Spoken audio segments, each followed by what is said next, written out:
Welcome to A Fork in Time, the alternate history podcast.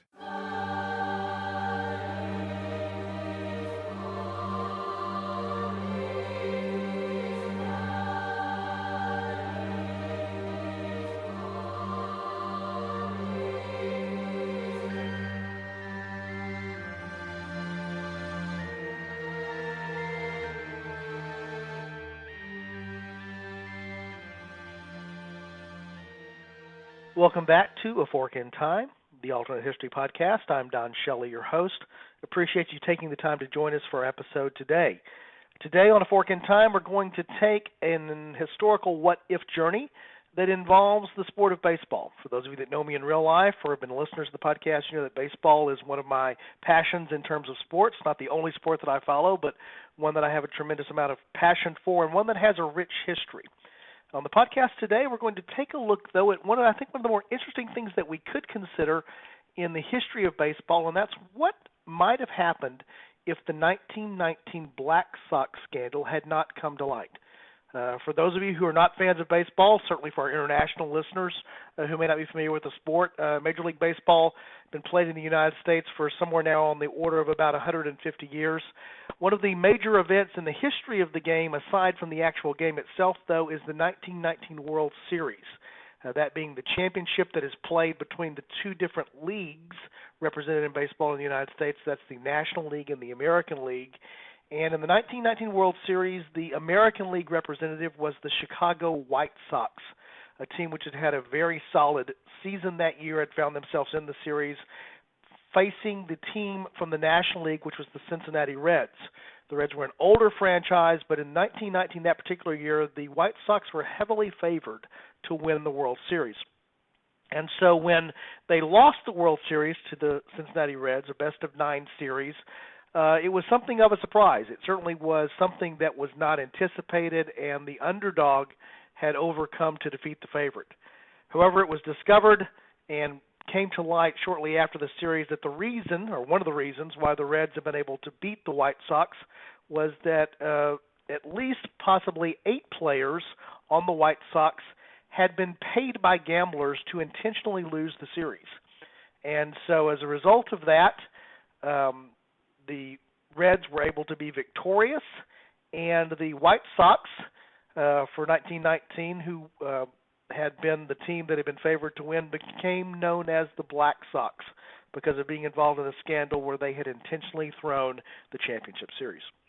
For purposes of the podcast and the alternate timeline, we're not going to consider a situation where the White Sox didn't throw the series and actually would have won it. That's an interesting thing to consider. That's not really a major difference or a major change in terms of the impact overall of something different happening from the 1919 Black Sox Scandal.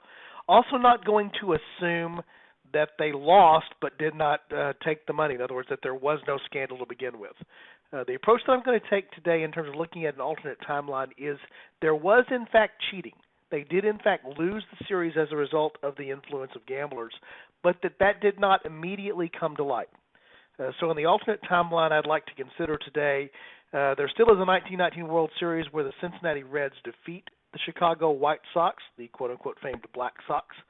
However, we don't immediately know that the result is as coming from the White Sox players or some of their players being on the take and throwing the series at the behest of gamblers, but we do find that out eventually. So I'm going to give an idea that maybe it would have been a couple of years later. So let's say around 1925 that we find out that the 1919 World Series was in fact influenced by gambling, and that the White Sox, who were heavily favored to win, had in fact taken money to intentionally lose the series, or at least some of their players have, particularly key players. And this does come to light in 1925. So that is going to be our alternate timeline, is the scenario where there is still the cheating, but the cheating is not immediately known and comes to light later. So as we often do here on A Fork in Time, it's important for us to explore the historical what actually did happen, so we can better understand and have the groundwork as we explore the historical what if. So in the real timeline of history, the 1919 series is won by the Cincinnati Reds over the Chicago White Sox, and it's actually in the fairly shortly after the series that the scandal comes to light, but it's a couple of years actually before the White Sox stand trial and actually are eventually acquitted by a jury in Chicago. The jury in Chicago not willing to actually find guilty their heroes, their White Sox. Despite the fact, though, that they are acquitted in the jury trial, what does actually happen in the real timeline of baseball is that they are actually banned from baseball by the newly appointed commissioner of baseball. That would be Judge Kennesaw Mountain Landis. And as we look at the historical what-ifs, we'll spend actually a pretty good amount of time thinking through the impact of Judge Landis on the game, on baseball as an institution in the United States, from his appointment as commissioner and on through the next several decades. Landis is sought out and becomes the commissioner as a result of the need to restore a level of credibility to Major League Baseball. While the Black Sox scandal certainly is the most public of scandals involving gamblers and influences on the game and possibly the outcomes of games not being genuine based purely upon the capabilities of the players, Landis is a federal judge. In fact, he's both a federal judge and the commissioner of baseball for some period of time. He holds both jobs. He doesn't stop being a federal judge just to be the commissioner of baseball, but he's brought into the game to send a clear signal that baseball is going to be a quote-unquote clean game. And in fact, before Landis's appointment to the position of commissioner, baseball had been governed through a sort of a commissioner board, a governing board that was composed of the various league and association presidents. So each of the two leagues, which were separate institutions at the time, the American League and the National League, each had a president.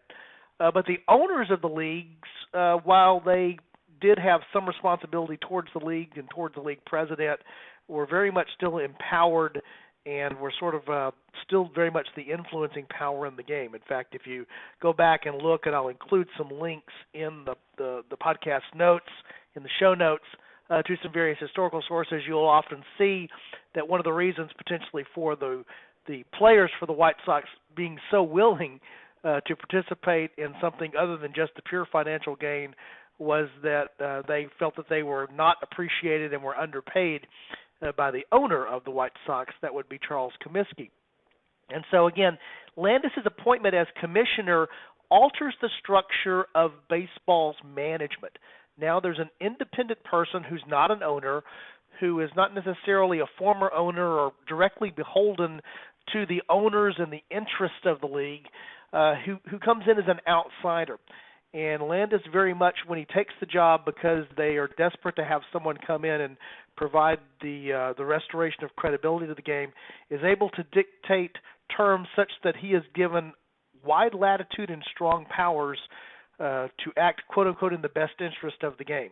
And he exercises those powers very quickly, with one of his first acts actually being banning the 8 players who were involved in the scandal. And so Landis becoming commissioner is certainly directly the result of the Black Sox scandal, and so that's an important part of the real timeline of history. So one of the first departures to think about if there's a delay in the Black Sox scandal coming to light is that we may not have seen the same type of reaction to the game. And so what we might have seen there is there might not have been the effort to bring in Landis. Landis might not have been available. They might have chosen a different route to try to restore credibility to the game. Because what I will hypothesize, if there's a delay in the revelation of the 1919 series being illegitimate in the sense that gamblers had an influence on the outcome, is that there would have been subsequent series and there would have been more games between 1919 and, again, my example of 1925 when the scandal comes to light that would also have been influenced by gamblers. There might not have been a single World Series, the 1919 World Series, but there may have been all of the series from 1919 say through 1925 that would have been influenced by gamblers. And so the scandal would have been much bigger than it was. It was a big scandal, just the one series that had been impacted, but it may have been the culmination of the realization that the sport had been quote-unquote crooked for a number of years and that fans had not seen the outcomes that they thought they saw. They had seen the outcomes that had been scripted as the result of money funneling into the game through gamblers. So one potential, again, path of this alternate timeline is that the governance of Major League Baseball as we know it would have been different. There might not have been a commissioner. There might have been a very different structure. There might have been congressional or legal investigations by authorities that led to some type of governance of the game being imposed upon baseball, for example, by Congress or by an agreement to avoid prosecution that simply didn't need to, or didn't become necessary as a result of baseball's decision, the owner's decision, to invite in what was viewed as being an impartial and fair outside party in the case of Judge Landis, who became the commissioner, to take on that role. Baseball, if you will, chooses to police itself or alter its own structure for the benefit of maintaining credibility. In a delayed revelation and perhaps a much larger, more widespread understanding that the game has been corrupt, there may have been a different structure that would have been imposed upon the game, which would have resulted in a different way of the game being governed moving forward. And certainly the personality of Landis, who's a big important personality for a number of years moving forward, even past the Second World War, would not have been there. And so we may have seen a different way that baseball would have progressed in the major league level in the United States.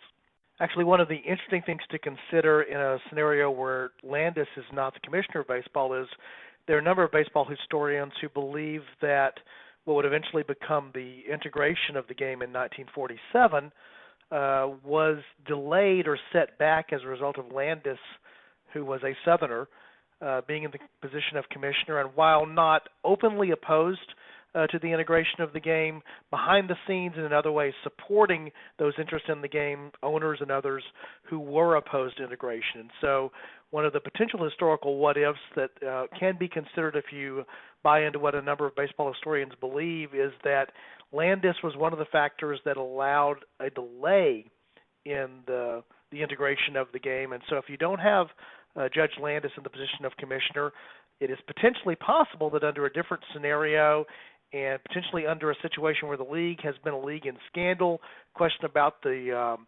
sincerity and the validity of the white ball players that make up the major leagues, where you might have seen a scenario where in the 1930s, because of a combination of factors, it may have been possible to explore some form of integration in the game. And so, again, no Landis as an individual force or personality might have had an impact on that. And so that's one of the potential historical what-ifs, or one of the changes that would happen down the what-if timeline. The other possibility is that just the very fact of the scandal itself and the game needing to save itself and do other things to alter its popularity and alter its credibility could have led to an earlier segregation of Major League Baseball. If you're interested in a little bit of a better understanding of the role of integration in Major League Baseball, I would highly encourage checking out episode 7 of the podcast, 42 Revisited, where we have an extended discussion about another scenario where baseball may have become desegregated at an earlier point, become integrated. Ryan Cole joins me for that particular episode, and it's one of my favorites, actually, that's in our archive or in our library. And actually, part of what's contained there in that thought, sort of what the alternative course of the league as a whole would have been, or baseball as a whole, is actually, to me, one of the more intriguing concepts to think about going down an alternate timeline. Baseball, despite the scandal in 1919, in 1920 continues its rise to prominence. Part of that is the result of the introduction of what we know as the live ball era, which simply means that the baseball construction was changed in such a way that home runs became more prolific, and there was a lot less of what baseball fans call small ball bunting and defense and tight games, 2-to-1 type scores became less the norm as baseball became something that was more offensive oriented and thus more exciting for a lot of fans. Of course, this is also the era of Babe Ruth, the famous slugger, rising to prominence, and the rise of the New York Yankees and other major franchises. 1920s is one of the boom times for baseball after the scandal and coming back from the scandal, and of course after World War I. That's the other connection sort of to 1919. That's 1 year after the end of the First World War, and as the United States is going through the economic explosion of the 1920s, baseball is a big part of what's booming and growing. if the scenario happens in the middle of that boom and in the middle of that growth, suddenly there's this extended, much larger scandal, the 1925 Black Sox Scandal, if you will, or the betting scandal in baseball. It's interesting to think about what that may have meant for the credibility of the sport in general and what might have taken its place. So if baseball loses its credibility, let's say in the mid to late 20s, and its fans become disenchanted with the fact that the games have been fixed or there's a concern about the games being fixed, it's interesting to think through what might have been the alternative sports that would have risen to prominence. Certainly in the 1920s, football is on the rise. College football, then later after that, professional football is becoming more prevalent. And so football was already taking a hold in the American sports landscape. But things that were also going in the 1920s that not a lot of people think about could have also taken hold. For example, in the 1920s, there was a growing and burgeoning United States Soccer League. While contained in the northeastern part of the United States, the ASL, as it was known, was actually growing and was becoming quite prominent. Immigrants that had come to the United States that were familiar with the game from Europe and other parts of the world were making it popular. And so there actually would have been potential, a period of time there in the vacuum, and that's the way that I'll sort of describe what this might be, in the vacuum that may have been created by a baseball that had lost its credibility, something else might have been able to rise to prominence. And one of the interesting things to think about is that something else might have been just an earlier version of professional football or a much larger imprint for American football being part of that. Or the other thing that might have taken place is what our international listeners and others would know as football, what we call soccer. Could have been something that would have risen. And so it's interesting to think about the concept that in the 1920s and the 1930s there's a growth in the sport of soccer such that as time progresses forward, the United States is not playing catch-up with the rest of the world in terms of being a soccer power or a nation that has a large soccer fandom, but could have been that much earlier. And so it's easy to imagine a United States that would have been a prominent player in the world soccer arena, beginning with the World Cups and beginning with other things that were growing in terms of international soccer. If baseball had not been there to take athletes into baseball, if baseball had not been there to take the money and the prestige of franchise ownership and the other things for professional leagues, it's possible that soccer would have arisen as one of the sports that would have filled that gap or filled that void. So under that scenario, instead of the World Series being the most popular sporting event in the United States that includes the world, you might have imagined a scenario where the World Cup would actually be the event, just like it is in most of the rest of the world, that America's sports fans would turn to. As far as one of the other actual changes on the structure of the game itself is the arrival of a commissioner did lessen the power of the owners and the hold that the owners had over the game. It's interesting to think that if the owners had been able to survive the scandal, if baseball had survived and the integrity could have somehow been restored, but there would have been no commissioner because of the delayed scenario here that we've talked about. It's interesting to think about how the league might have evolved in terms of how the financials might have evolved.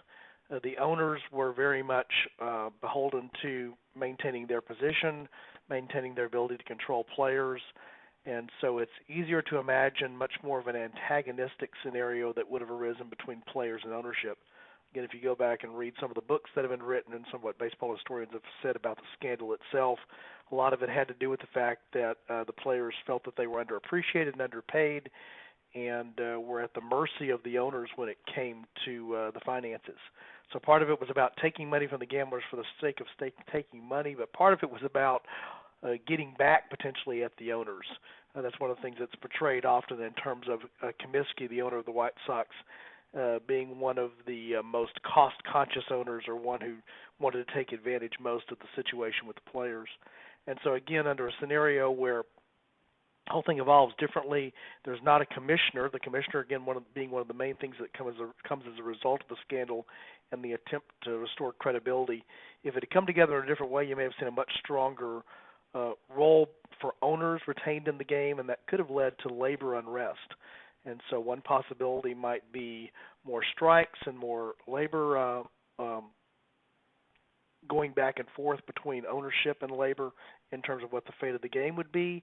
You might have seen the scenario where owners would have been more willing again to integrate, to bring in black ball players as a way of having more control potentially over the game and over the financial resources of the game. And so you could have seen a very different evolution of the finance of baseball moving forward if the scandal had played out in a different way and there had not been a quick move to bring in a commissioner to restore the integrity, or if there had just been a different way that the owners would have responded in terms of maintaining their position in the game as they tried to restore integrity of the game because of a later scandal. Finally, the last thing to think about just as an alternative part of the timeline is how some things that are in popular culture may have been changed.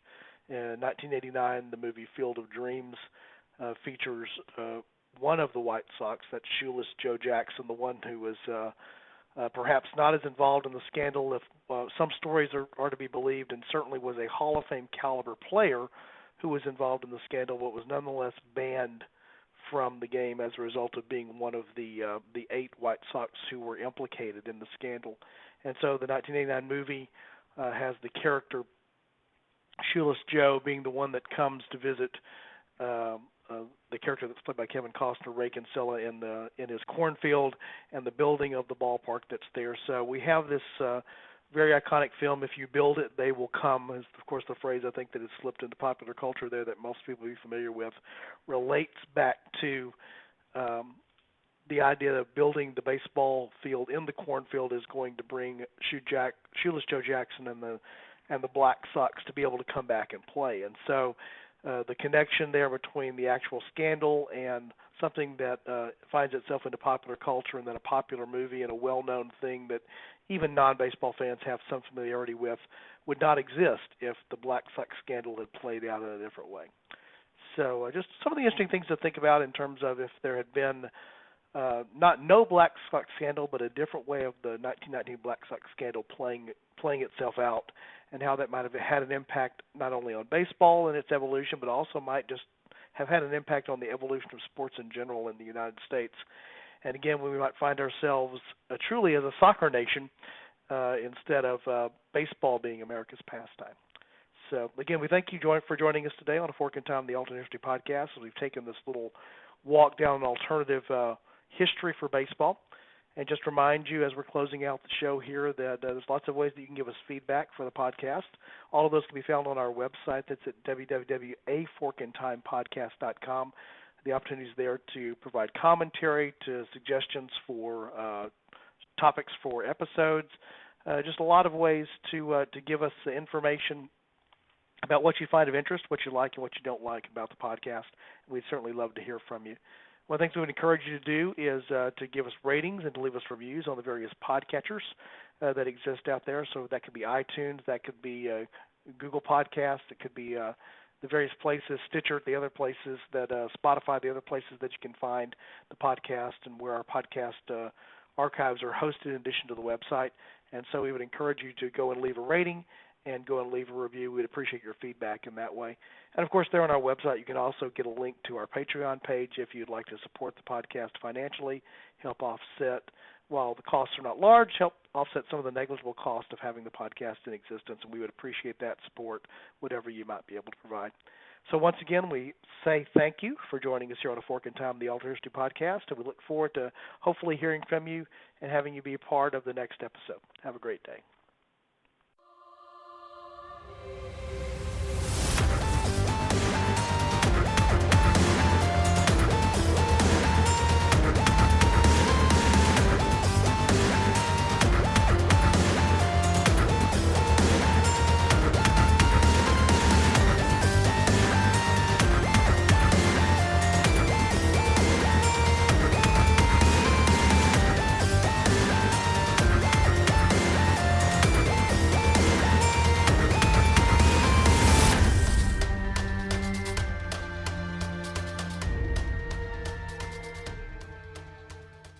Thanks for listening to A Fork in Time, the Alternate History Podcast. Join us next time.